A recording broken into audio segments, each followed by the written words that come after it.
Oh boy.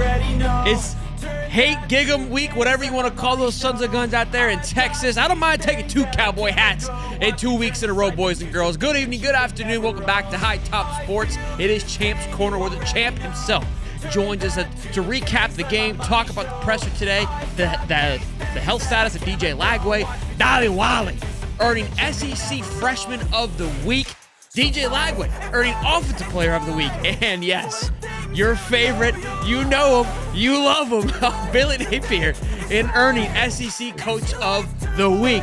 The haters hate it, the lovers love it.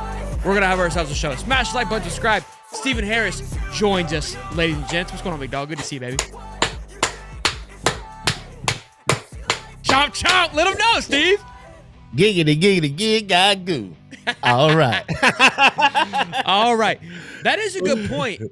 Someone just put a comment in here, and I didn't even think about it. The almighty Ohio State in the horseshoe only put up 17 against this mighty Texas defense. Yeah. That's interesting. I don't think Jeremiah Smith had 6 catches for 111 yards, 2 touchdowns, but what do I know? What do I know? Yeah, what do you know, Shelton? You know? What do we all know? What do we know? What do we know? Man. Listen, great to see you. Great to see you, Shelton. No, it's great to see you, sir. Weekend. Yeah, I saw you at the halftime. Funny story about the halftime. I was going to stay on, right? I'm sure you were. I was still on my son's computer for a second, but after that touchdown that we celebrated together, the battery died. So it went off at the right time. We got to celebrate a touchdown together. I'm sure it did. I'm sure it did. I'm sure it did. You don't have to lie to me. I just took it as an Irish goodbye. You know, I was good with it. Yeah. Now you came on the show and you wanted to lie about it. That's had to go next further. We didn't have to do all that. But there's no need for all that. You're right. I apologize. My bad. No need for all that. How you feeling after the big W? Baby. How you feeling after the big W? I feel great. Feel relieved to see this team play up to its potential. We going into this season, we had high expectations with the offensive line that we thought would be number 1 in the nation at this point. A front 7 that we knew could be one of the best in the nation, and a defense that I believe would be top 5 in the nation coming into this season. The offensive weapons we believe that we had with obviously depending on the healthy Lagway, I believe that we, this should have been the norm. And for us to go out and accomplish that, we still got I won't say a lot of work to do. We had to stay consistent. They had to stay consistent with the mentality, consistent with what this feels like, and knowing what it took to get this done. Obviously, playing in the swamp. Shout out to the fans, man. Big shout out to the fans. Listen, I felt it through the TV screen, my brother. Listen, if you turned your volume up, you didn't have to turn it all the way up, but you can hear that the noise was getting into the microphones of the commentators. And sometimes when you're watching these games, they have like soundproofing where the commentators can talk and you don't hear so much, but the swamp was rocking. I almost felt the vibrations all the way down here in Spring Hill. What was really cool for me is a lot of content creators went to this game. It was probably circled on their, was definitely circled on their calendar. Like, this is going to be a game to go to this week, as we all thought it. I mean, it still was, but I think the anticipation was much greater at the beginning of the year. So a lot of outside people, that aren't biased to it went. One of the guys being from Snapbacks, I reposted his stuff. He said it's the loudest stadium that he has ever been in. And, obviously we're biased to it. And every time it's weird because I think about that. I know it's loud. I mean, we know it's crazy. I don't know how much to compare it to, but obviously when I've gone to other stadiums, it's just like, I don't know. I've told people about it. Like, it's hard to even. I tell you what, you got to have a full bill of health if you going into the swamp for a home game, because that noise is deafening. The levels that the sound gets will have you about to pass out or have you feeling nauseated if you're not with it. So I'm glad that all of our fans are involved and they love and enjoy screaming and yelling, because that noise, it was a point where when you're in the game, it's different. When you're on the field, it's like white noise almost. It's like everything is silent. It's so loud that it's quiet when you're on the Yeah. defense. Yeah. When you're on offense, because you can't hear claps and can't hear things, it disrupts you. But amplifies when you're it. on defense, it's almost like tunnel vision. It's like, and then after you make the play, everything comes back. Ooh, and you hear the crowd. Oh, it's like, oh damn, it's like warping out or something. It's the weirdest experience ever. But if you're not in the game and you're just in the crowd or on the sideline, that noise, brother, man, it would make you crumble. It's best to yell with the crowd than to sit there not yelling, because the You'll vibrations feel in it in your chest. Yeah. oh my God, you will pass out if you're not ready. So shout out to the fans, man. I'm glad you guys went in there and were ruckus and rowdy, and I'm glad the Gators gave you something worth cheering for. You guys deserve it. 100%. I think that the fan base has been hungry. You know, I was on the radio show today with the one that you were on. I can't think of his name at the moment, but the he put up a good point. Was like the win felt weird, like it was exciting, but it was almost as if, like, you know, we were pumped and we obviously we want to win, but the season is such a weird place right now. You know, we were kind of like, what the hell feeling comes after the game. it's Like, what really, the hell? Come on, man. We could be because like 5-0. you're giving us a sense of, you know, like something to chase when we all kind of can see the writing on the wall. Like the task at hand is still, it's going to be a very tough task. And it's like, man, like you want to be pumped out. I mean, it was a great win, very fired up, but it's like, you want to be able to, you know, have some momentum going in. You want to be super excited. Like, yeah, we finna run it. But that little bit of reserve is like, all right, I saw what y'all did. Yeah, then you got to think about all Texas flaws and try to take them into consideration. And it makes you dumb down the win because of what we've been through. Yeah. So you can't really ride the wave like you want to. And I understand that. But it was a great win nonetheless. And just the way we played the game on all cylinders, to have those guys clicking is what you want to see. Normally, one side carries, or you know what I mean? But when you see the team, now the score didn't reflect. Of course, they scored at the end and stuff happens, but this is it's college football, man. Texas team, USF put up points on us. So for us to do what we did with Texas, the amount of athletes they have on their team, the way that roster is constructed, it should mean something to us. And I hope Gator fans don't take it lightly and just try to say, oh, Texas trash, Texas this and that. Man, listen, any given Saturday, man. Any given Saturday, and these guys go out there and give their all, and people want to knock us out. They know that we down. They want to Florida State us. You know what I mean? They want to run that table and have us with a one win season or 2-win season. But we ain't going for that. Florida State will be the only team in the state of Florida to have that record for a long time. We go into Texas A&M this weekend. And I've said it like multiple times on leading up to this show, and I'll say it again on Wednesday, but this was the one game that I had circled that I was concerned about, just because obviously, given the schedule, the way that it's played out on the road at A&M, hostile environment. I think Mike Elko is a phenomenal coach. I think Bateman's a great coach. I just think they've got a really good system over there at A&M. We're gonna be tested in every asset of the game. They got a lot of our players, like they have like basically the inside scope to how we play football. For sure. In a weird way, as uneasy as I am, given the way that our season has gone, I feel more confident, simply because they have literally tasted blood like nobody's business. I mean, battle tested to another level. Like, again, you're playing, and I said it again, I felt like with all the other games, like LSU, like you have nothing to lose. Again, same mindset. Like nothing should phase you. You've thrown 5 picks. You've seen what, like, basically the end of the road could have essentially looked like. It's like you've tasted the dirt. Let's go. Like, where people struggle of having success, it's because of the fear of failing is what keeps them from moving forward, because they're unable to make the jump because they think of what could happen. They've already fallen off. They already jumped and fell to the ground and were able to get back up. So now they're back at the top, not back at the top, but they're working their way back up. It's like, when I get back up there again, I'm going to make the jump because I know. Like, I know what the expectation is now. There's no more fear. I'm just going to go send it. Like, I don't want to be back at the bottom, but I'm not afraid of what could be, because now I know. That's you already been there. You saw it. You know what it is. And so, it's like the old saying, when you're down at the bottom, only places to go is up. and we've been in the dumps. We've been under the bottom. If there was a bottom, we've been 10 feet, 12 feet under that.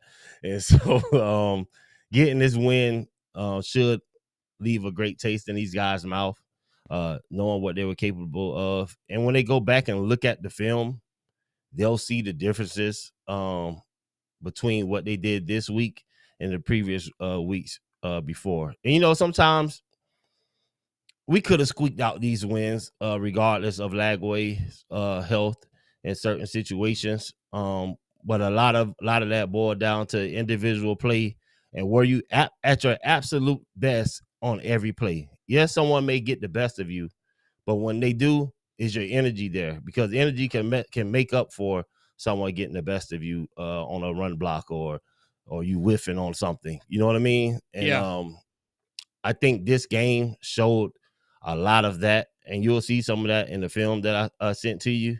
And there's a reason why I say no matter what play you run, whatever yards you're supposed to get out of that play, we should get those yards. And when we don't, when you're seeing negative plays, tackle for losses, stuff like that, that's effort and energy, not finishing plays. You may get beat, but if you stay on the man, give your running back a chance. You know what I mean?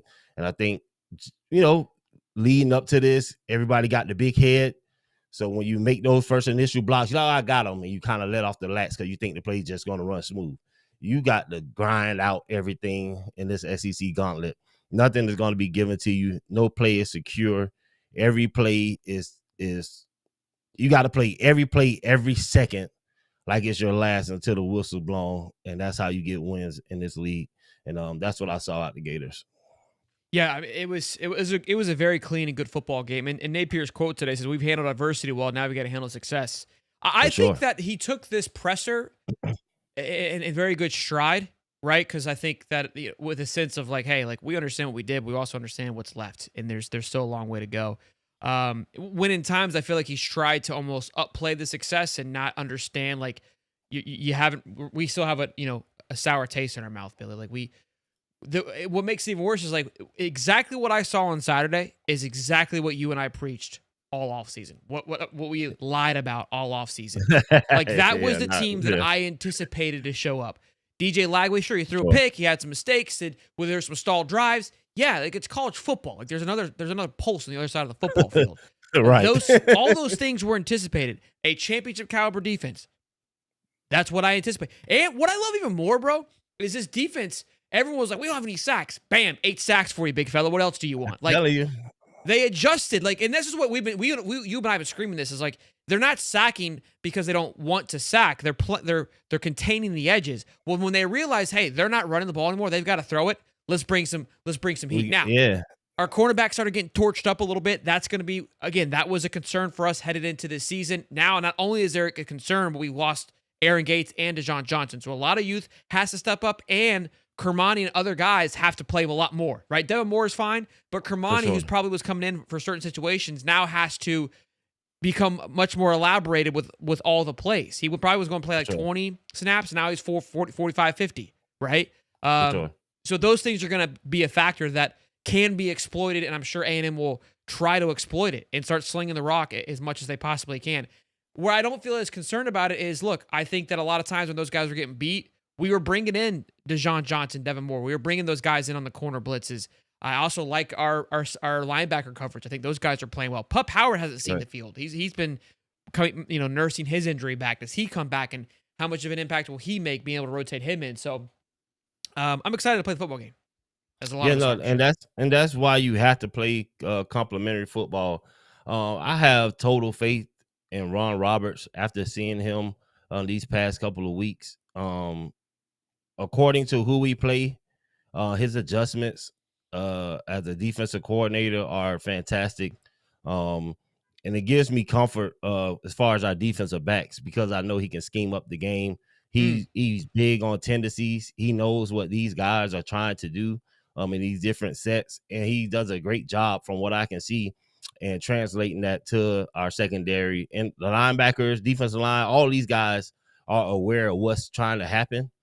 And in some situations, we may get caught overplaying the tendency, but that tendency is there for a reason. And if we do get caught with our hand in the cookie jar, then we just have to make the play and circle the wagons. But every team has a tendency, and when you can translate that to guys, it allows for you to make big plays.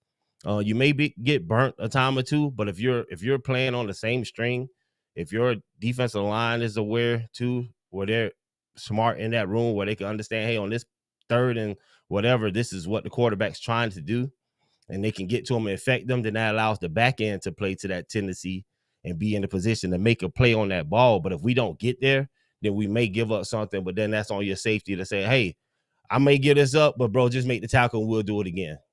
You know what I mean? You're going to give up some yards throughout this thing. You don't want to give up a lot, but if you understand why it was given up, if you understand what happened, okay, he just swiveled over the quarterback, got it loose, and the man was running free, that's going to happen.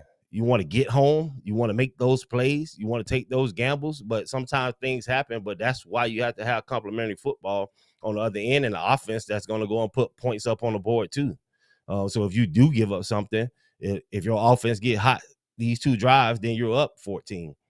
And then if you strike on your tendencies, you get the ball back on the 3 and out. You get the ball back on the turnover. And you know what I mean? And so that's how it should play out when you know what you're doing. And I could tell watching the defense that these guys know what they're doing, and Ron Roberts is putting them in fantastic position to be successful.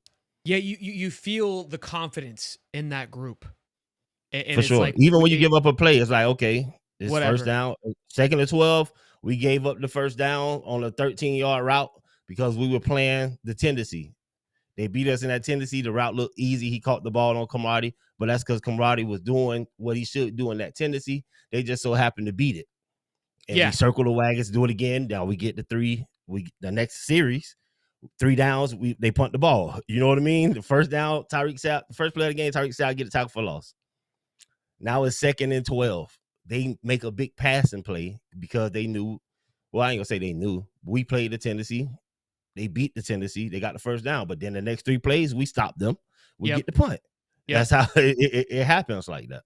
Yeah, there was very few mistakes from the defense. And again, offensively, I feel like there was a lot of great drives outside. And so I think the Lagway injury played a little bit of a factor into things flowing a little bit. But, man, I just – kudos to him. I mean, look, we got the graphics up. I mean, actually, there was one more I forgot to put up. Taylor Spirito got Special Teams Player of the Week. I mean, yeah, man. Shout out. Incredible stuff, man. Really cool for all these guys. I mean, Lagway, given the trials and tribulations that Lagway and Napier have had these first few weeks of college football, to come out and win this honor. I mean, and then Dallas Wilson. I tried telling you the fact that he was going to be a difference maker, but you were like, no, he doesn't need to play. To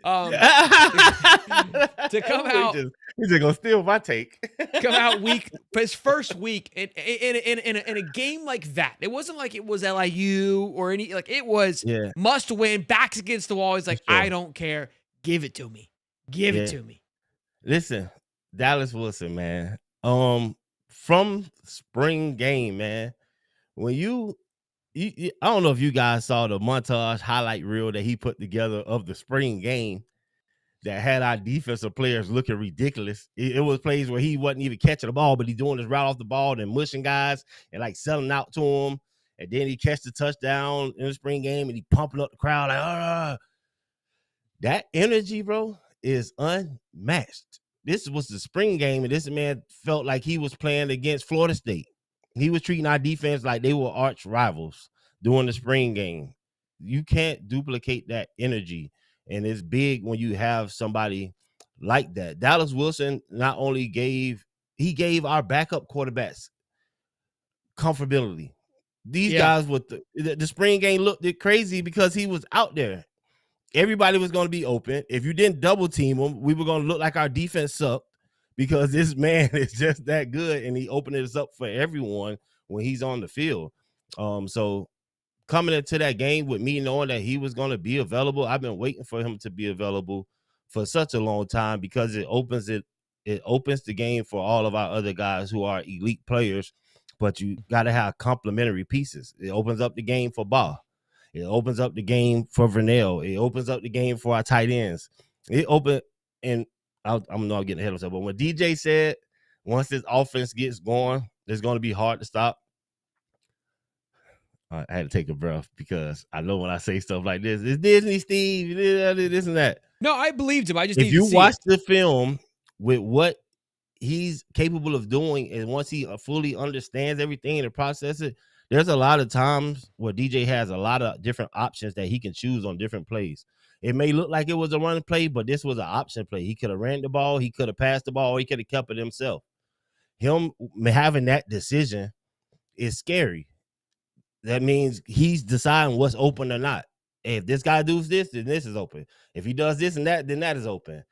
That leaves you in no man land when you have the type of athletes we have and the guy that we have at quarterback holding the ball. Now he is hampered right now, which is another issue with him having the ball in his hand or whatever in that run option. But it is a dangerous offense, kid. The Gator Nation Football Podcast, they broke down the touchdown to Dallas Wilson, the slant route, and he talked about it was like 2nd and 10, and we typically just hand the ball off. We had which he believes and I believe are two best wide receivers in the game, Mizell and Dallas Wilson, and does the play action, pulls back, it's 8 in the box, the linebackers bite. Wilson runs a phenomenal route. It's not just he just runs a slant route. He runs a makes the guy miss. Stacks great separation, and then DJ throws a really good ball. But this is, I mean, I've kind of slowly led into this. It's hard to see the wide receivers' routes on the TV, right? Because you only get to see a quick second of it of just their separation. We complain of the play call, but we don't know what's going on in the secondary. We have no clue what the wide receivers are doing unless we watch 20, the all 22 film or watch the breakdown. For sure. But I've always kind of felt them like I feel like our guys aren't getting great separation. I just feel like they're kind of just going through the route nonchalantly, like it's like a first read thing, and they know I'm not getting the ball. Where when Mizell's in, he's always open. I'm like, how was he always open? Well, maybe his route tree is a little bit better than other ones. I don't know. But same thing with VB3, just through electricity they bring. And I'm like, watching Dallas Wilson, what makes him special? It's not just his ability to go get the ball. It's creating separation. He's running same routes and same play calls that every other wide receiver before him has ran. Why does he pop off for 6 catches for 111 yards? Well, like he's like, I get everyone's like, oh, Dallas Wilson saved his job. I'm like, listen, guy's phenomenal. But the ball still had to be thrown to him. The play still had to be called. Like there's a lot of pieces that go to Dallas Wilson making it. And then once the ball was in his hand, he's an absolute freak of nature. But getting to those points are so important. I asked the question, like, well, where was this? Even without Dallas Wilson, why weren't other guys making their first play of the game, his slant route? Just the patience and how he kind of watch him wait and cut in versus just going over, like kind of just going through the motions. Like he saw the defense, played to his advantage to get open. Now he took a big hit, but that's crazy to me. He's a freshman. What are we doing? Right? No, and because you have talent, because you run 4.3, doesn't mean that you are a true number one wide receiver. There are things that go into that, knowing that how this guy is playing me. Okay, he's shaded a little more to the inside, but I need to run this inside route. How do I influence him to get where I need him to be so I can get the separation? And this is where Vernell and Dallas excel at, especially Vernell Brown. He understands the route tree, but not only the route tree, he understands how to run the route, no matter how you're defending me, to influence you where I can get the separation that I need. And that's what's important. And so no matter your size, Dallas Wilson has a great advantage because of his sure size that most people have to play him a certain way. And because he's skilled, he gets to take advantage of that. But even if you're a smaller wide receiver like Vernell, he understands he's smaller, but he uses his quickness and speed to set up his routes to get where he needs to be. And because he's that much faster than most guys, he can take those extra little twitches to get you off balance to get open. Everybody don't understand that level of the game. And just because they're fast, you're on paper and stuff, and you see them make plays, people don't understand that you need other guys out there to influence them for them to have a good game. And Dallas is one of those guys that influences the whole defense when he's out there. For sure. Couple super chats here. Anthony Morrison, $5 says, $2, excuse me. Here's my daily show support, my man Anthony. Thank you. $2. Billy's play calling wasn't predictable this week. Yeah, people were saying his play calling was his play calling was really good this week. There was obviously a couple, and here I was thinking I think about this way more than I should, and I say that all the time.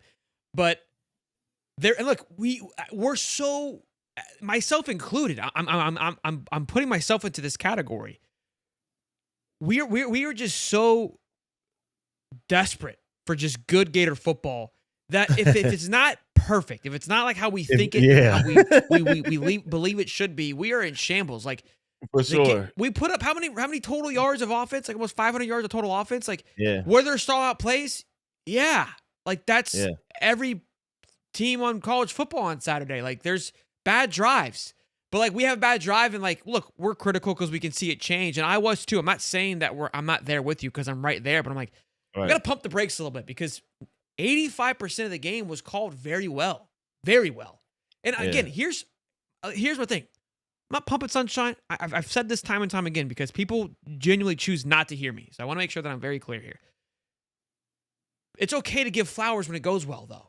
We spent the last 3 weeks ripping this man. Ripping everybody. We've holding everyone accountable. Give me 4 days where I can at least be like complimentary football. All right. If more than likely what we know, he'll probably have us bitching and complaining again, come in a couple days. All right. But for a little bit, I want to speak some positivity, some love into the air, and I'm happy with how things work. $2.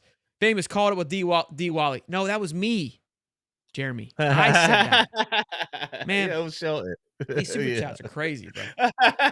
Crazy. Hey, $2 from Larry. Go ahead. And then, $2 from Larry. And then $10. Don't forget, we've had second and third string players on the field versus Miami and Texas. Yeah, we've been very short-staffed on that defensive side of the ball. Yeah, for sure. I mean, crazily short-staffed. That's why I short-staffed. give a lot of credit to Ron Roberts. But Ron Roberts, Chapman up front with the guys. I sent him a message. Hey, man, I love what you're doing with these young fellas. They're getting after it, man. And that's the goal, to have a stable of guys that are getting great coaching. That when you bring one guy off the field, the next man is in there. Could you just imagine us still having Banks and LJ and who else we were missing from that front? Banks, LJ, and somebody else is out, right? Banks, LJ, Bora, Michael Bora. But he was back. He was 93. He was back this week. No. He played fantastic. Oh, was it McLeod? No, Bora was out. 93? I think Bora was out. No, 93 played today. There was one more out. Well, Bora was out against our previous game. But yeah, either way, these guys are reloaded. Well, I do want to just say this about Mbachu. Yes, I knew his name. And he's a young guy who played a lot for us in the early part of this year that was out too. So just imagine having those guys in the rotation to where these guys need a burner or a breather. They're coming in fresh. So you have more push, more pressure, more everything from the front guys. So that's just a testament to Coach Chapman and Coach Peterson for the work that they're doing with the edge room and the interior. No doubt. It's been great. Yeah. No doubt. And can I say one more thing, Shelton, regarding the offense? You notice this game, we didn't beat ourselves with crazy Stupid false plays. start penalties, different yeah. things that get you behind the marker. And I understand fans saying, hey, well, the plays we're running, it doesn't seem like we're trying to win.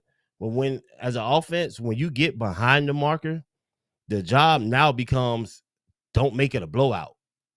So it may seem like, oh, it was second in this or third in this, and we didn't throw the ball. We ran the ball. Well, you're fighting for field position and trying to lean on your defense and not necessarily going for the first down or this because you're trying to play the whole game of football. That's why some of the games we lost look so winnable and close because of the way the offense played to keep it manageable because we were messing up false starts, DJ's not being accurate. We're missing guys down the field. The down and distance is not perfect for us to run this play. And so now you have to play to preserve the game, which I know people don't like. But if you make the wrong mistake, now you're getting blown out. And nobody wants to get blown out. You want to hang around long enough when you're behind to do these certain things. And so I understand fans saying, why you didn't throw the ball to try to get the first down? It was 3rd and 11 and you ran the ball. I get it. But we're on our other side of the 20. If something happened, like you got to, you know what I mean? And a lot of people don't understand those situations. And I understand the frustration because in Madden, you would just dial up whatever and punt the ball and you don't care. But these are real human beings that are out there playing. This is not a video game. I think that's a phenomenal take, that understanding, and I've said this, it's not sexy. It's not, doesn't make you want to write home to mom about that, but it's a great point. Like there's a reason why that they're, now ideally, you make a stop, you get the ball back, and then you're able to get going again. We obviously for the first 3 weeks just had no momentum on offense. I mean, Yeah. even the scripted drives were ass, right? So Yeah. we You had got nothing false going starts. for We us. make something happen. False start here. Now it's 1st and 20. Then it's a First is a field goal, holding. and it just Yeah. yeah, shooting yourself in the foot. We didn't do much of that at all, if any, if any, to be quite honest with you. Um, let's see here. It says, I do like the win-win situation. If we win, great. If we lose, it's one more step to getting Billy out. I will never hope my Gators lose. That's what I'm saying, boys. Like we're in a phenomenal situation here right Yeah. now as Gator fans. I don't know why we're all at each other's throats. It's in a way kind of for the ones that want him gone. He's put himself into a very sticky situation. Anthony, 33 on the D line was disruptive. Brian Taylor For Jr. sure. was an Yeah. absolute Brilliant. Yeah. animal. Been waiting on him. Been Yeah, waiting on him to come JUCO transfer, alive, man. That kid, he was awesome, dude. He was Yeah, for sure. playing some incredible football. This was I think he started his first start, and he was Yeah. like he said, the D line. Zach Alvarez He came on almost at the beat beginning on the he year. almost was beat like, all his one-on-one blocks. Every one-on-one block I saw him on, he was getting Torched pressure. him. He wasn't stalemated at the line. Yeah. He was doing his thing. You know what's crazy? I actually need to go back and get some. I'm going to because we talked about Texas on one of our college game day shows, Cody and I, and I spoke about the struggles that Texas was having in their practices and their fall camp, and the O-line was one of those things that the writer wrote about, and the chat went in on me. I have some time after this. I can't wait. I forgot about that because I took a licking. I take lickings left and right. I'm about to have I'm about to have a ball. I got time today, boys. I'm about to make a damn video responding to them. I'm feeling myself. That's what. Listen, we may only get one good win. I'm gonna make sure I remember it. I'm gonna make sure I remember it. $10 was Russ Callaway calling the plays up until Lagway interception. Also, if we went out, do we still have a legitimate chance of making the playoffs? We're gonna get into that. Great. We're gonna get into the playoff thing. Hold your tongue on that. I'm not sure about the Russ Callaway calling plays thing. I don't know. If it's crazy because again, we were saying it during the live stream. It just something definitely changed. I don't know what it was. I don't understand it. It's weird how sometimes it looks like a new offense. I'll tell you what it was. Running the ball with Barr and having Dallas Wilson out there. Well, even then, there was a point where the game still changed, where we had like 3 series where it just looked flat again, and that's where it was like, did he hand the controller off? Like genuinely? No, it's just situation, understanding what we were up by, and not trying to have quick turnovers. You want to run the clock down. Different things you want to do to secure the win. When you're up by a certain amount of points, you give up a little bit. It's on defense as well, and you kind of reserve the guys, and then you try to buckle back down at the end. It's just because you don't want to give them too much time. For sure. Anthony, $5. As much as I'm on the Lane train, I really want Billy to be successful. He does everything right, just needs to tighten up game day and preseason. Yeah, I mean, look, he's gonna have a hell of a stretch to figure all those things out. Let's talk about DJ for just a moment, and then we'll get into, because this is the question. Man. Somebody did this poll, which is phenomenal because it goes to that question of if Florida goes 9-3. The fact that it's a question is crazy, but yeah, it's for sure. Hang on, I'm gonna go sing that to little man. You got this. You're in charge. Yeah, say like that. Gator Nation, we did it again, man. Nice upset in the swamp, beating those Texas Shorthorns. We did it, man. It was a exciting victory. Proud of those guys. Defense turned up, like I said. I told you guys that this is championship caliber defense. If you can get some complementary offense, then these guys have a great chance to be very special. Even though we're down people. But I believe in Ron Roberts and his ability to scheme up things and understand what the other offense is trying to do, and having our guys in a great position to make that work. Chris Smith, you say Eugene Wilson is not that guy no more. He's the 5th wide receiver. I'm not subscribing to that. I believe there's still a lot of great football left for him to play. I believe we're just starting to see this thing open up to what we all hoped it would be. And he's going to have a chance to affect the game tremendously, having Dallas Wilson out there demanding or commanding double teams. So I believe Eugene get the chance. I know Vernell, we like the ball in his hands. But he's gonna need a breather sometimes. I'm looking forward to Eugene coming back and being the guy that we believe he's capable of being for us with all those guys out there. Kenny Roberts, let's please give it up for Miles Graham. You damn right. Miles Graham is the man. The heat-seeking missile on defense, wearing the number 5. Listen, having him on my defense guarantees me that we're going to be okay. As long as Miles Graham is on the defense, we're fine. That man. Dude, my son just headbutted the hell out of me, bro. Holy crap. For real. Oh, dude. You got a level 2 concussion. God, bro. He goes, sorry, Dad, and just kept acting a fool. I'm like, God. You are eligible for YouTube compensation. Miles Graham is the man. At linebacker, haven't seen a guy play like him since Miles Graham. Since Miles Graham. I'm gonna say ever. Yeah, I'm gonna say ever. I'm going to them and say ever. For him to be a true freshman. No, wait, sophomore. No, second year, sophomore, true sophomore. Yeah, I apologize. It's going by so fast. Damn it, Miles. Dude. That's what I hate about college football, man. I feel like it's flying by now. This was his quote. I love this. I couldn't help but just. Mike Elko on the Gators today. Florida is by far and away the most talented team we played this year. Yeah. Like everybody's been saying it. Everybody is, I think, fully aware of, and again, everyone's like, they're trolling us. They're trolling. I don't. They know. We all know this team is talented. Like that's the thing that's just eating me alive. So Nick Marcinko, I asked Miles Graham about the team missing just 3 tackles versus Texas. Only missed 3 tackles.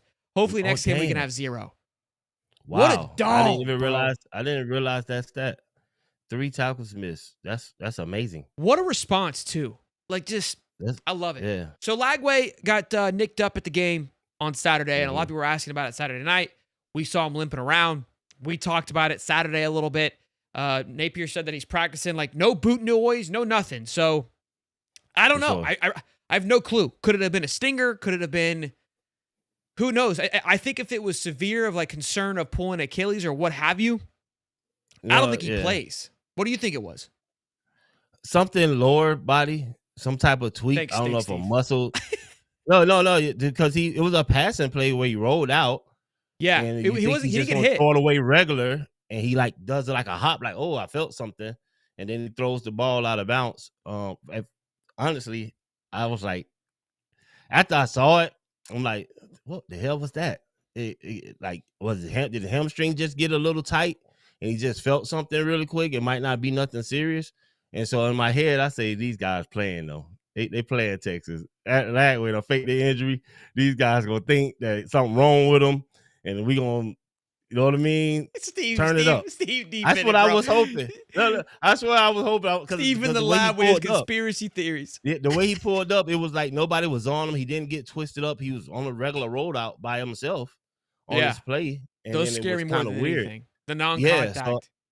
So I figured, I don't know if he almost caught a cramp or his hamstring got tight or maybe a little ankle tweak. Yeah, it could have been. Sometimes you feel a shooting pain real fast, something. But the fact that he finished the game, he did come out halftime with a little limp. I wasn't sure, but he did finish the game. He played well, and now we're hearing that he's back at practice with no boot and everything. I think he's fine. It's just probably more precautionary. Like, hey, all right, well, we ain't gonna. We saw what we went through spring and fall, so let's just not take any more chances, because I do believe in Billy, and this is what gave me the hint. And Billy in his presser, when he talked about the rushing yards, and he was like, well, Lagway, he didn't even rush. He made a point to say that Lagway had no rushing yards, which allows me to know that in this offense, he's going to have time to run the ball designed, or whether it's the option, he takes it, which is going to open it up a lot more. Whenever you have a quarterback like Lagway and we're doing all these option plays and it's been 5 games and he hasn't ran the ball for over 30 or 40 yards, then you know the offense is still held back just a little bit. And that aspect of the game puts more pressure on defenses. You think he busted wide open this weekend, for the what if? For the what if is always going to make Steve just needs a little bit more gasoline in the tank. All right, he is running on. I try to he's tell got you 27 miles left. The gas station's at 26. He's like, I'm gonna ride that son of a gun, and we're You gonna make gotta it there. because I'm watching the film, and when we get to my breakdown, I'm seeing these little nuances that when you watch the game on a flash, you don't see what actually happened in the play. I've been around Greg Madison as a defensive coordinator, defensive line coach. He taught me great, valuable knowledge about how to watch film. And so I know I'm seeing stuff the average person is not seeing because they're just watching the game as it plays. I go back and slow it down. I want to see the nuances of what's going on throughout the play and where things were open and who missed this or who did that. And when you can see all of that, it shows you the more that we have to offer in the offense. And I'm going to show you a little bit in a second, but I apologize to you guys if it sounds like I'm pumping sunshine. I'm just pumping the possibilities. I'm pumping the possibility. The negative we can't see. I can see the possibility. The negative already happened.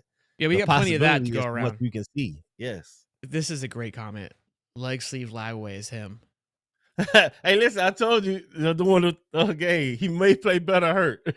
No, I don't know. He just may play better hurt. Rook, but he $2. was fantastic, Miles Grant bro. is second coming to Wilbur Marshall. He's a stud, bro. Man. It was one throw he had during the game, and it was to Dally Wally, the zip or Studevant. No, it wasn't to Dallas, to Studevant. My God, brother, man. If you see where he threw the ball and when he threw the ball, I got it clipped up. I'll post it. I clipped it up and it's frame by frame. If you see what a receiver was from his view, yeah, when he threw the ball to where the ball met the receiver at and what was in front of him, it was probably the greatest throw I've seen in a long time, brother. That's with why confidence, the not hype, an accident. With confidence, the hype is so high because he knew where to go with the ball. He knew they were in the zone. He knew that the guy would get to that spot within the zone. You just have to stand in the pocket and deliver the play. Early in the year, we all expected. I think week one and week 2. I believe he thought he was too healthy, but in the early part of the season, he wouldn't have trusted himself to stand in that pocket and deliver that throw where he would. If that pressure was coming, he was trying to make something happen because he believed he was just fully healthy. And that can be understandable. You're like, I'm back healthy now, I can run around. Well, brother, most of the time, we really just want you to stand in this pocket and deliver the ball. If something breaks down outside of this, if it's not a rollout play, I really don't want you scrambling. If it's meant for you to be in the pocket and we ain't doing no rollout or moving the pocket with the offensive line because of how we're scheming the block, standing here, deliver the ball. If something's tremendously happened where they just right on you, then you make a play. But if they're just outside of you and you got linemen that can push them, if you can still see your lineman back, then you okay. Sure. This quote or this poll was asked by Nikki Smokes, Gator fan from Barstool. I think it was a great question. It was great conversation that could be had here. Hypothetically, if the Gators win out, does a 9-3 Florida Gator team get in over a 10-2 Notre Dame team? So it's interesting these questions are being asked because we said all offseason 9-3 is a playoff team. Like for me, it's not even a question. Like I'm like, what do we now? Does it get in over a Notre Dame team? I would say both get in. I would think, right? Sure. I mean, it doesn't. I mean, I would be because 10-2 Notre Dame depends on the two. Their 2 losses are to Miami and Texas A&M right now. Oh well. Which would be sure. We would if we go 9-3, we would beat Texas A&M, right? Yeah. And so if that's the only two, then for me though, here's the thing: if Florida goes 9-3, they're in the SEC championship game. That's not an if matter. It's I'm like 95% sure it's a stone cold fact because I said it on the radio show today. There are 4 teams in the SEC, I believe, that are undefeated. That would be one loss. One loss in our SEC to LSU. So there are 1, 2, 3, 4 teams undefeated in the SEC. We play 2 of them, in Ole Miss and Texas A&M. So if we go 9-3, we would beat them, causing them to have 1 loss. Okay, and we would own the tiebreaker because we beat them. The other 2 teams in front of us that are undefeated are Oklahoma and Mizzou, and they play each other. So one's going to drop one. And then Georgia's got 1 loss. We play Georgia.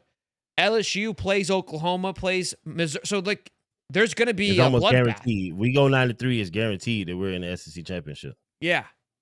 It's guaranteed. I think so. I mean, I would love for someone to do it. There has to be. Maybe I could do a ChatGPT thing like, hey, if Florida wins out, are they guaranteed to play in the SEC championship? I think there's The just way too the many schedule shaped variables. up, it looks like it's guaranteed for us. Yeah, based on that quick little math, I mean, I don't know all the We will have crossover. one loss to LSU. One loss to LSU will let you have 2 undefeated teams. We're in there. There's not going to be, though. I know, so we're there. There will not If we be. go, Yeah.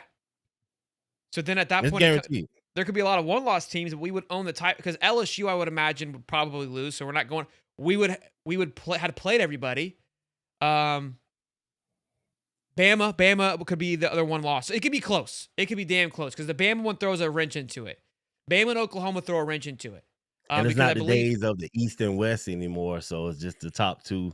Yeah, because I don't know. SEC. No, Oklahoma and Alabama play each other, so no, they're one of those.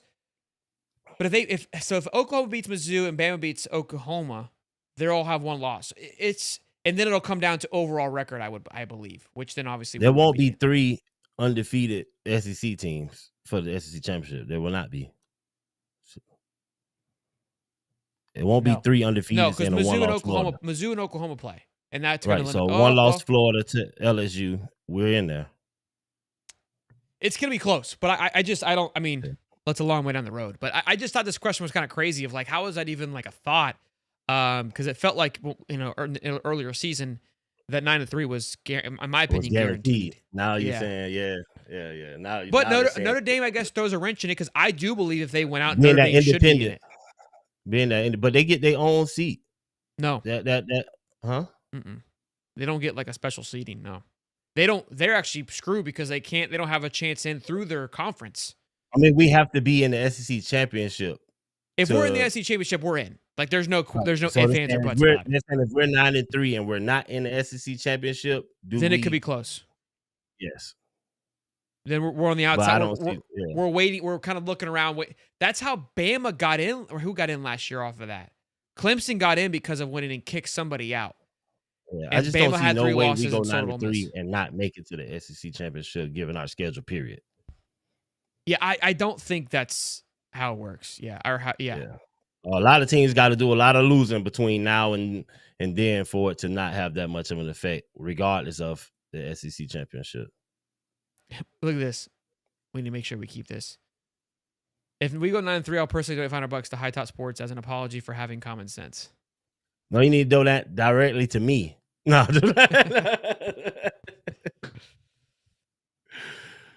For you having common sense. Look, these things are hypothetical. They're fun to talk about. Like, I don't understand why we get so worked up about it. Like, it is what it is. I mean, going to the playoffs was hypothetical at the beginning of the year. It's all hypothetical. Yeah. Yeah. We get beat up for it, though. I take it. I love you guys. We just, we talk one way, we're too negative. We talk this way, we're too positive. I just love my Gators, man. I like looking at the baby. game. I like seeing how people can get better. Winning is great for sure. But when you're losing, you got to look at what you did wrong to be able to win. My mentality doesn't let me get stuck in the loss. I'm always in the how do we get this dirt off of a stage. You're not allowed to, Steve. All right, let's pull some clips up, Steve. It sucks. What do we got? Oh, you might have to zoom it in, man. I need to see what's going on here. Yeah, let me do this. All right. Yeah, this is. Forgive me if I sound like I'm finna do a little Billy bragging. You're really putting a still one today, Steve, aren't you? You're just trying to get us fired. I am. Yeah. This is for all the Billy naysayers. Which one you want first? Have it. It's These are your first. I gave you one regular speed. So one is regular speed, and then the other one is slowed down. So the one on the left is regular speed. If you could blow that up a little bit, you'll see. This was first down, 1st and 10. You guys, you see first down play, right? Oh, this was talking about Dallas Wilson. Yeah, go ahead. No, it's not Dallas Wilson. This goes to Mizell. This is first down. He's coming across the formation behind the backfield. He catches the ball behind the line of scrimmage. This is what I was saying about on first down when people be complaining, why are you throwing the ball short and behind the line of scrimmage? And but Trey was not making the one guy miss. On first down and 10, if you throw the ball behind the line of scrimmage, all you're looking for is to get at least 2 yards out the play. You want this matchup. It's the same as running the ball and getting 1 or 2 yards. But instead of killing your running back, running into a stack box for those 1 or 2 yards. Let's get it on the outside. Let's have these defensive linemen get tired because they have to play the run. Then they got to go run, chase the ball. So let's tire these guys out. Let's get it to our guys on the edge. Make the linebackers have to start running.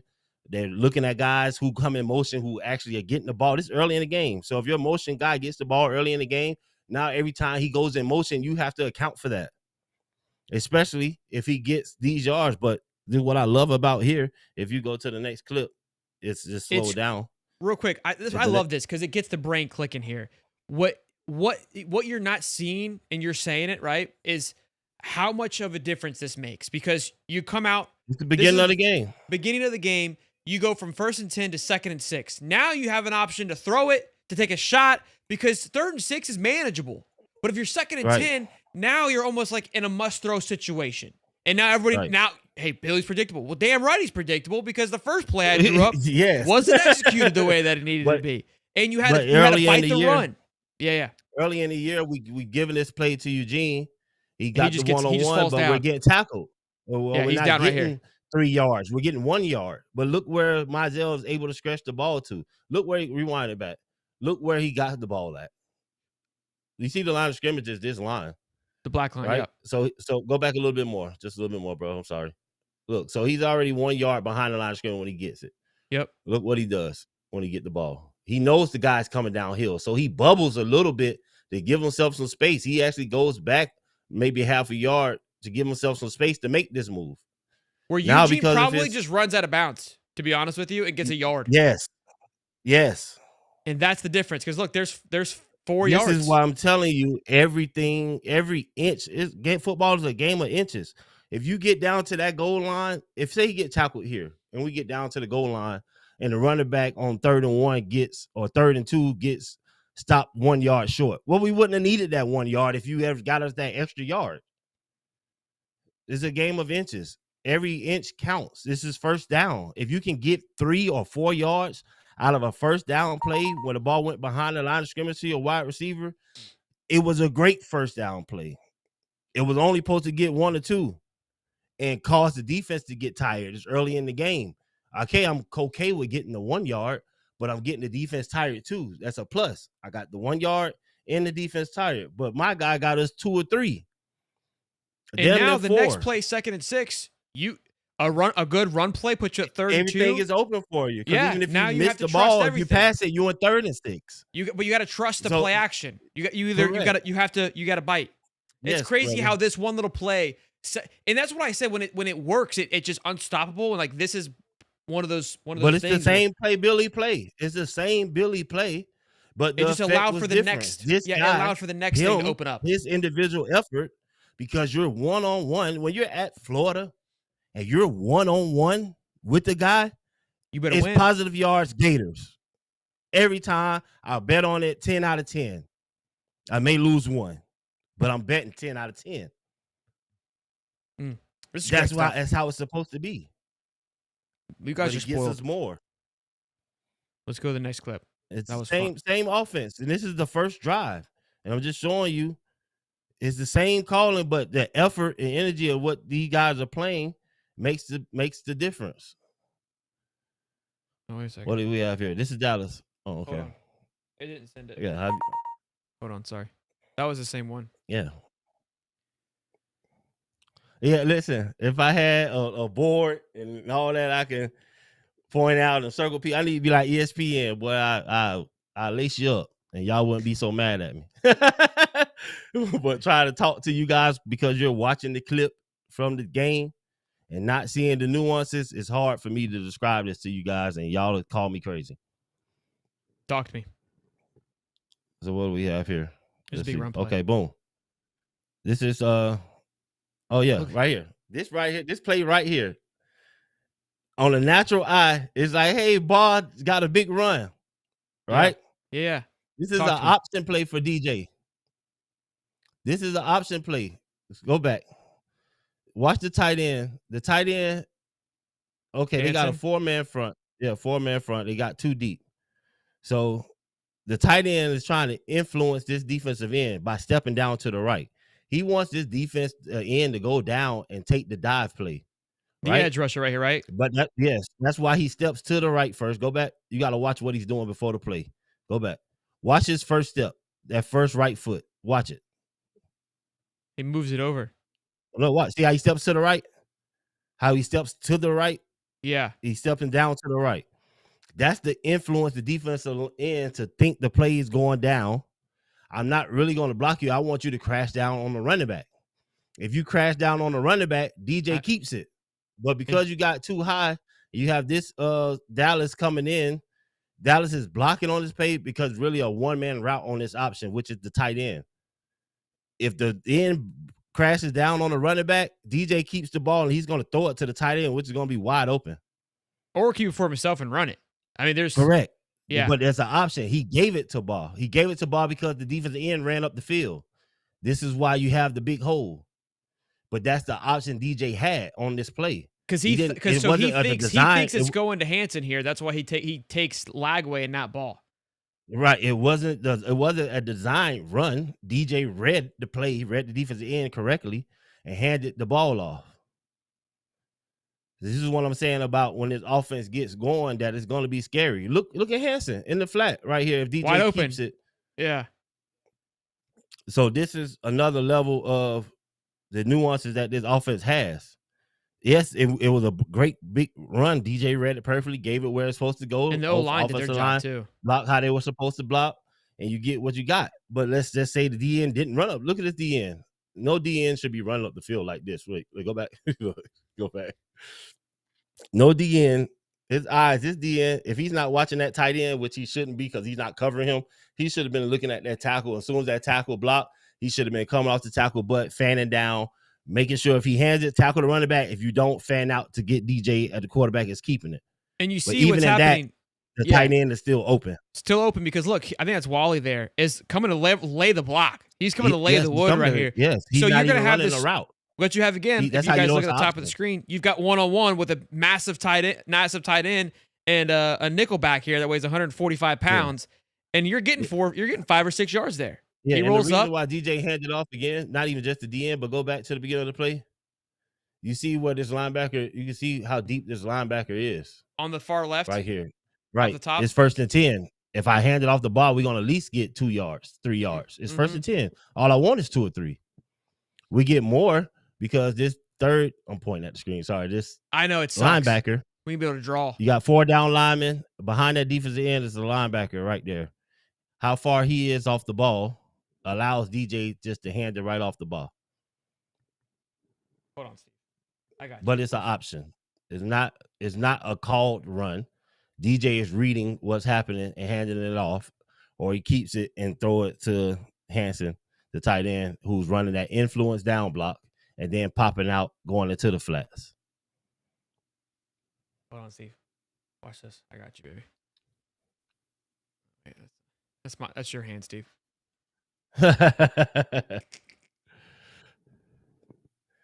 Yeah. Here we go.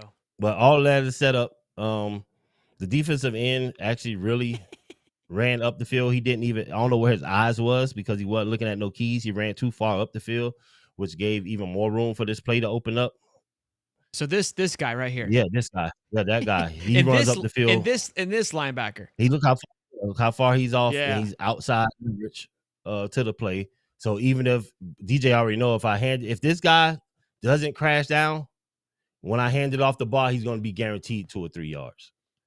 This is awesome stuff, and I love that this hand looks exactly like your skin tone, which is great. Yeah, it is. Yeah, this is awesome. There's a couple super chats here. Jeremy says, $2 with the wisdom. Can we just give Steve the iPad? What'd you say? Yeah, I said, what's that color called? That tan? It's tan. I love it. I thought I was getting deep. I haven't even looked at what you sent me. I thought I was getting defensive plays to break down. Nope. I ain't want to break now. I got one defensive play on there, but because people talk about the offense so bad, I want to make sure that I show them what I'm seeing. I know I'm a defensive guy, but playing defense allows me to see what the offense is trying to do as well. Yeah. I may not know what the play call or what the route supposed to be, but I can see the influence of the play for sure. And this is another play of what I mean by playing through the whistle, executing your blocks, and doing what you're supposed to do. During the game, everybody's like, man, I don't know how Ball keeps sneaking out these yards. How did he keep sneaking out these yards? Because guys are blocking all the way through the play, knowing that they have a guy behind them that if you give him anything, he's going to make something happen. So I believe on this play, if you could blow it up a little bit more for me. Is that better? Hit play. Hit play. Let me see what happens really quick. Oh, Damian George. Bingo. Yeah. Okay. So this is Let me get my finger. Hold on. Damian George is right here, guys. This is a zone. So they're running a zone. Damian George is zone stepping to the left. The beautiful thing about what he does on this play, you got Hansen coming to do the kick out block, right? So He's this right play here now. Initially, so this play is 1st and 10. I'm telling y'all, most first down plays, you only looking to get 2 yards, guys. It's first, if you're running the ball on first down, 3 or 4, you're only looking to get 2 yards. Most teams, if they don't have the box stack, are going to allow you to get those 2 yards, depending on how the front is and where you're running it at, without giving up a big play. They'd rather make a 3-yard stop and then try to pressure you on second or whatever it is.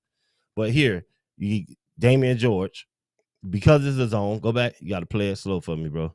So Damian George, guys, he's running the zone to the left. So he's taking that left step, right? Influencing guys to go left. But what he does so perfect on this play, because he's so massive, and because he's massive, he's able to do this. He takes the step, but then he slows down. Go back. Slows down just enough for his right tackle, number 63, to be able to overtake the guy that's on him. So he slows, he takes his own step to the left, but then he powers into the guy to allow 63 to be able to get him and turn him.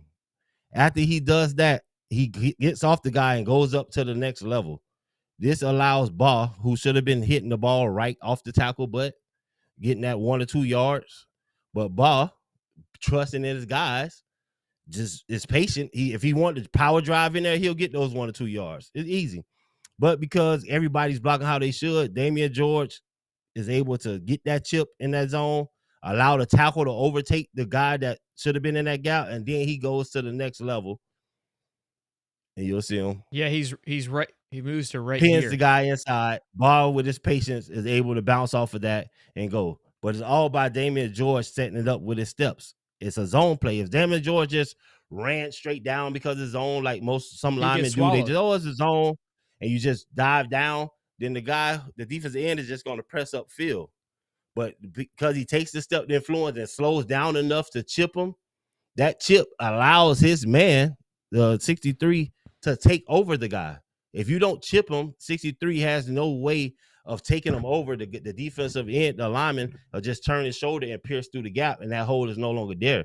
But because Damian George, knowing he doesn't have a guy direct line up on him, he takes the right step, but uses his frame to slow down, allow the guy to make contact with him, but he knows he's already going to the next level. So he's going to take a little blow, and then you see him use his body to turn, get the next block. Ball finds that hole. We get those extra yards, and it's on first down.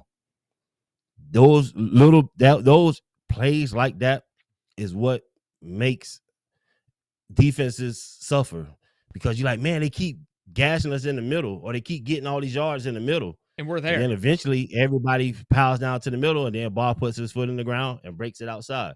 So that was just a good job on Damian George there on that zone blocking, where for most people it looked like you're not going to get any yards. But if he just took his initial assignments, hey, let me just bump this guy and the play's done because it's going backside. No, continue blocking.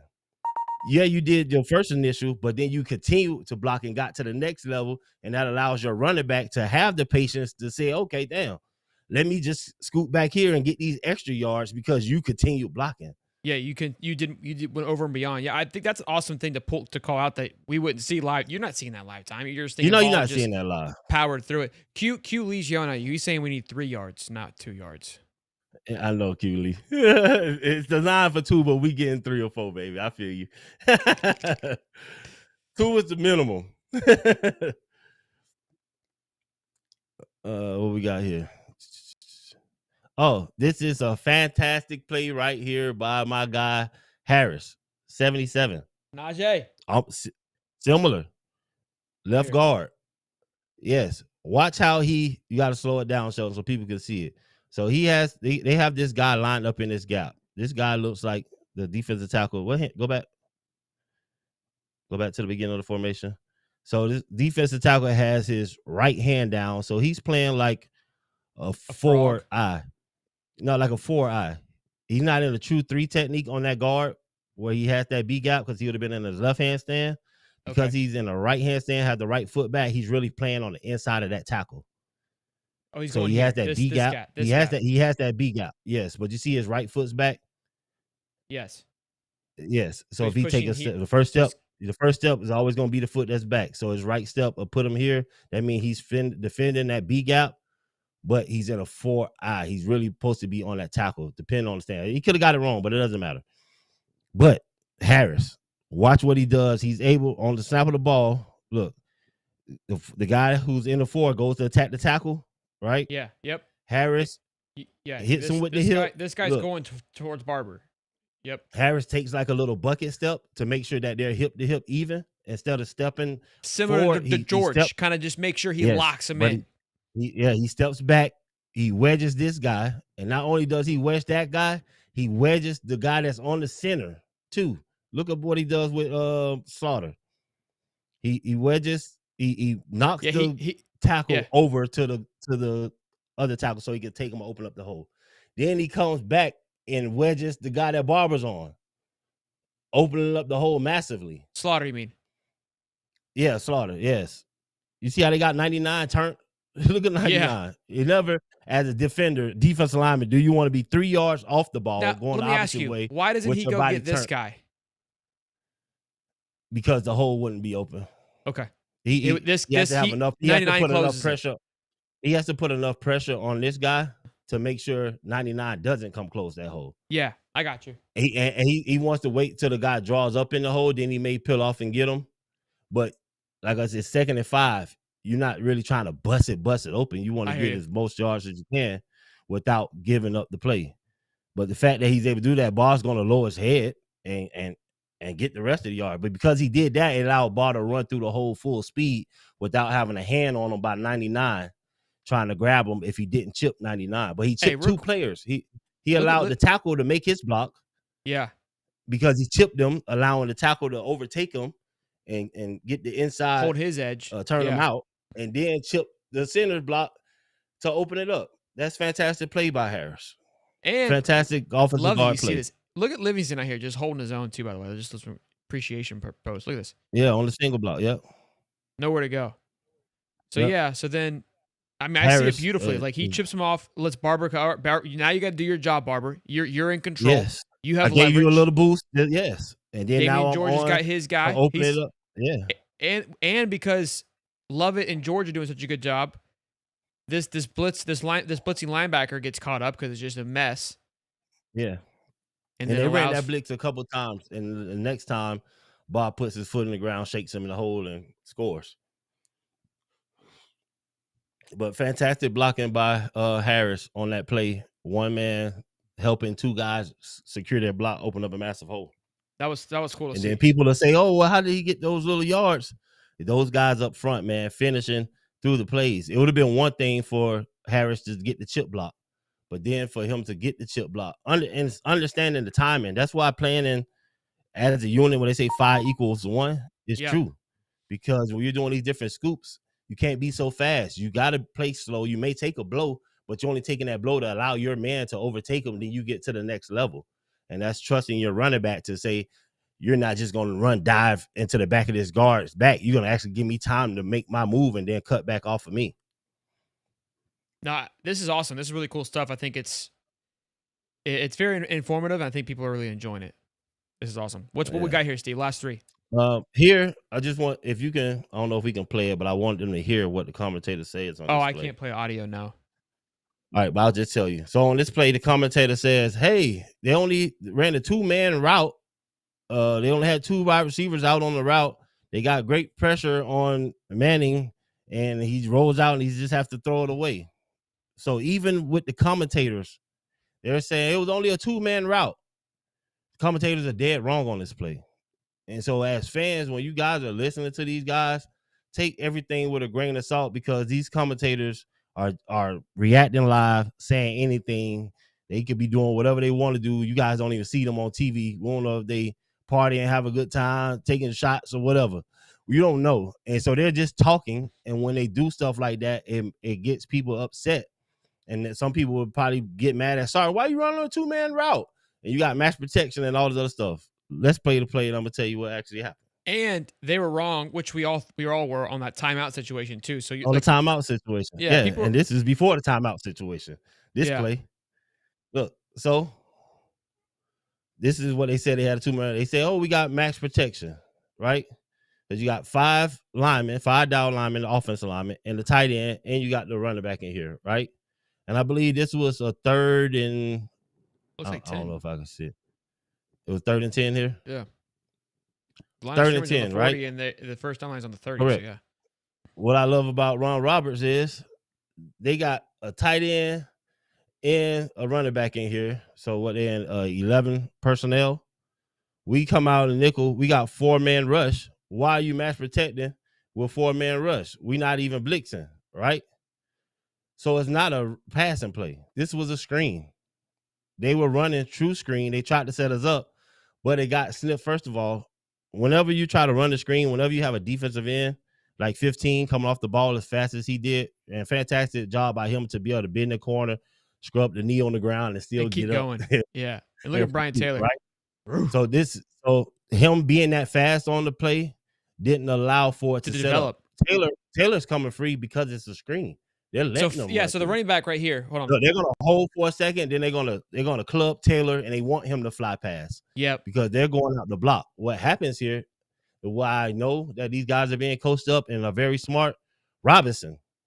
Yeah, he grabs the line, the running back. I'm explaining to you. Listen, watch this. This is why he does it. Go back to the beginning of the play. You got to look at it from the beginning to see why he does it. You got 4 down linemen rushing. You're not blitzing, right? They have an extra tight end for help. If this running back runs up through the middle of this play on a passing play, he's not trying to help chip the edge or flare out here. If he's running through the middle and there's no blitz coming, who is he going to block? Nobody. He's not going to help chip a defensive tackle. It's a screen. Robinson got his eyes locked on him. As soon as he see the running back come step inside, knowing the amount of protection you have and the amount of coverage you have on the back end, there's no reason why the running back is going to come out through the middle of the play. So you latch on to him right away. Because he's part of the play now. Whether it's a screen or a delayed route, he's not there just to help protect. No. It's nobody's blitzing. There's no reason for him to come through that A gap and you not hug him up. He should be waiting for somebody. Yes, right. Yeah. But because he made the first move. He made the first move. If you were blitzing, it would be different for him to attack the line of scrimmage. It's a blitz coming. But you know as a defensive player, we're not blitzing. You know you're not blitzing. Yes. And so if you're not blitzing and he comes through this A gap, take him now. It's a screen. Beautiful. So Robinson, watch him. Watch Robinson. Robinson's running right back here, goes guys. through the A gap. Yes. Running back Robinson. Back, keep your eyes on these two is what no Steve's blitz saying. coming. And you have 15 flying across the edge, making it faster so the play doesn't develop longer. 15. Now, Robinson, even though he's there, if the 15 doesn't get there that fast, the running back could put his foot in the ground and roll out. You know what I mean? And he could throw it back to the boundary here. But because 15 is there so fast, he flushes the quarterback out. Robinson's going to make the play regardless, but Robinson's already there. But I'm just saying how the play still could have happened if you didn't have 15 being that fast on the edge. Fast defensive end on one of those plays, if he flies around the edge like he does, will always be able to affect any screen because the quarterback it takes time for it to set up. Well, so, him rolling out too allows for everyone else to kind of break off and see it differently. Yeah, but then even Robinson, knowing that he has help and that his guys will recognize that it was a screen, he just goes ahead and put the rest of the pressure on the quarterback because if he doesn't on a screen play, if the screen play is broken down and you can't throw the screen, if the quarterback rolls out, the next shot is going to be deep.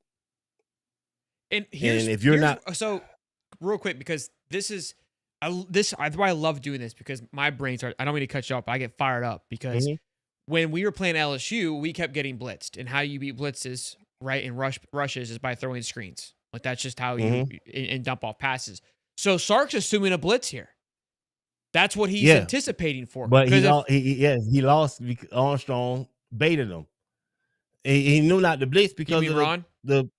Ron Robert. Sorry, the side of the field that they're on at the 40.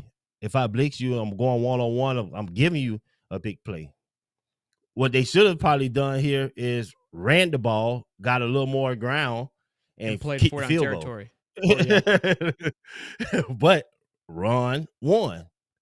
But not only did he win, the players are smart. Look, you can see what Robinson doing off the snap of the ball. He was waiting on this. 3rd and 10, guys, it's going to either be a screen or they going deep.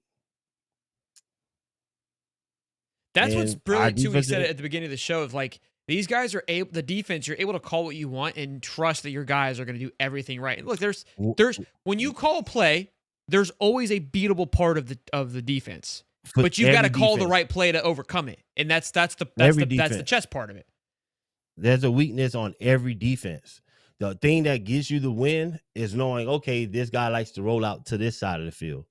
They like to run their routes to this side of the field. So I call pressures to put them in situations to either get them to not roll out where they want, or I roll them where they want, and I have my guys jump the routes that they like. It's one of the two. But here, we were smart. We rushed 4. We figured we can get home. We forced them to a bad decision. But not only that, our linebackers are smart.